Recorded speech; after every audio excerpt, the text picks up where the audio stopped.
के सभी उपेक्षित वर्ग जिनको भी सत्ता शासन में भागीदार नहीं हुए उनको उनका अपेक्षित हक और अधिकार अभी तक नहीं मिल पाया है। देश के 75 साल की आज़ादी के बाद जिस समाज ने आगे बढ़कर के संघर्ष किया है, संगठन बनाया है, वो किसी न किसी तरीके से सत्ता शासन में पहुंचे और सिर्फ उन्हीं को हक अधिकार मिला है।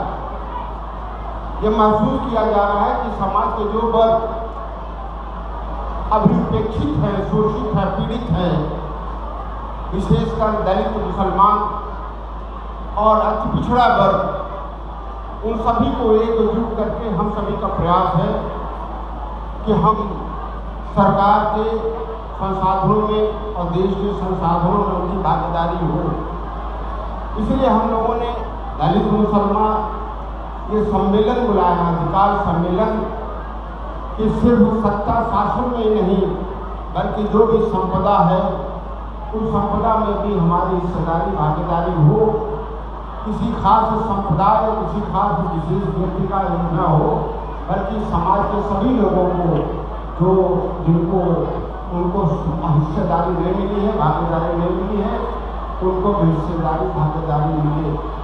और जो धर्म और जाति के नाम पर जो भेदभाव हुआ है, हमारे संविधान के विरुद्ध जो भी हुआ है, उसके विरुद्ध हम सभी लोग एकजुट हैं, जिसमें लोगों के जो अधिकार हैं, उनके भूमि का अधिकार वो हम सभी को चाहिए, सम्मान का अधिकार, हमें अनुसूचित जाति का धर्म के नाम पर जो भेद है उसका अधिकार चाहिए, हमें अति पिछड़े वर्ग का जो अधिकार है उसको चाहिए, और हम सभी को जो पिछड़े वर्ग के लोगों हैं उनकी हिस्सेदारी बराबर हो, उसका भी अधिकार हम सभी को चाहिए।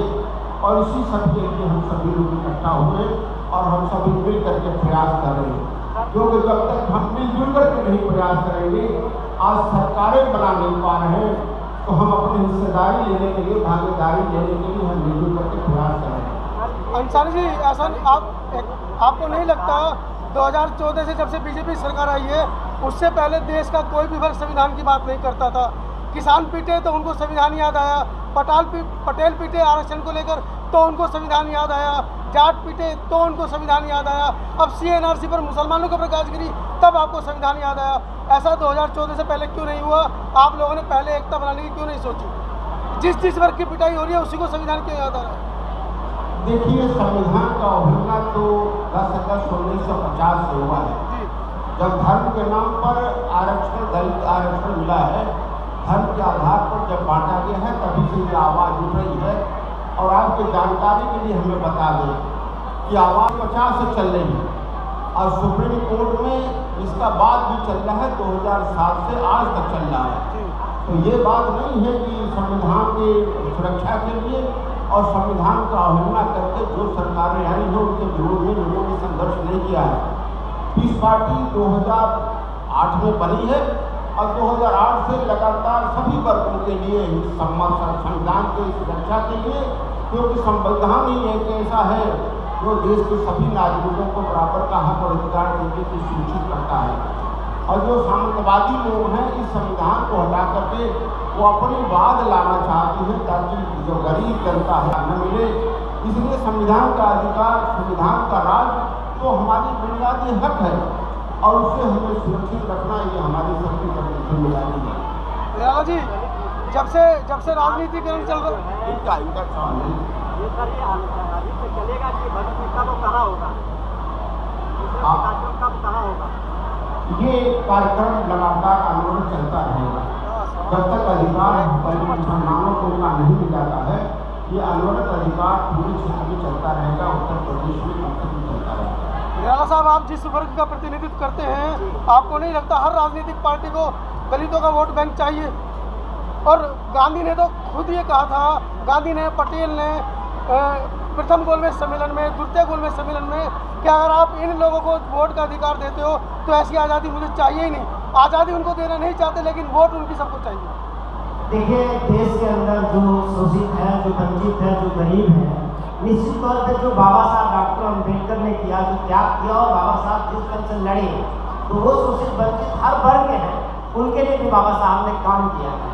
ये अलग बात है कि वोट के लिए बाकी समाज के लोगों ने हमारा उपयोग जरूर किया है, लेकिन जो मूल अधिकार हमारा आज भी हमको नहीं दिया गया।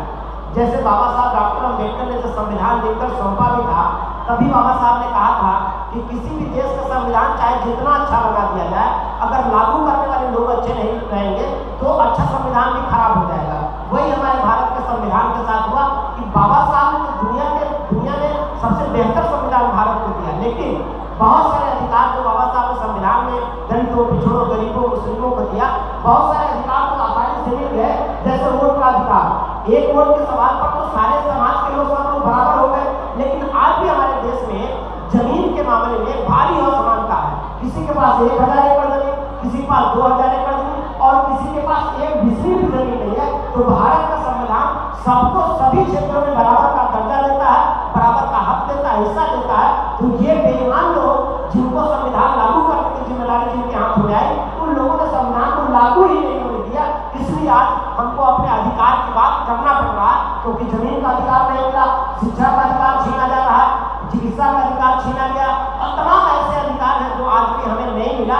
उन अधिकारों की हम बात कर रहे हैं। यूसीसी आप देख रहे हैं, लगातार यूसीसी के नाम पे देश के मुसलमानों को डराया जा रहा है। इस तरह से तमाम घटनाएं हो रही हैं। तो आज हम लोगों का जो अधिकार सम्मेलन है, ये अधिकार सम्मेलन एक तो हमारे भाईचारे का पैगाम है, एक तो हमारे आपसी प्यार मोहब्बत का एक पैगाम है, दूसरे हम अपने अधिकारों की बात कर रहे हैं। और ये जो हमारा अभियान है, ये पूरे उत्तर प्रदेश में चलेगा और लगातार, क्योंकि दलित और मुसलमान जो बाकी सब समाज के भी गरीब हैं, दलित और मुसलमान दोनों इस देश में प्रताड़ित किए जा रहे हैं, दोनों दुखी हैं। तो दुखिया भाई, इसलिए ये लड़ाई हम साथ मिलकर के लड़ेंगे और आगे इस लड़ाई को बुलंदी तक पहुंचाएंगे। 2024 क्या तैयारी, आप दोनों अलग अलग राजनीतिक पार्टी का प्रतिनिधित्व करते हैं? देखिए, लोकतंत्र है, चुनाव में लड़ना ये सबका अधिकार। आज आपको क्या दिख रहा है?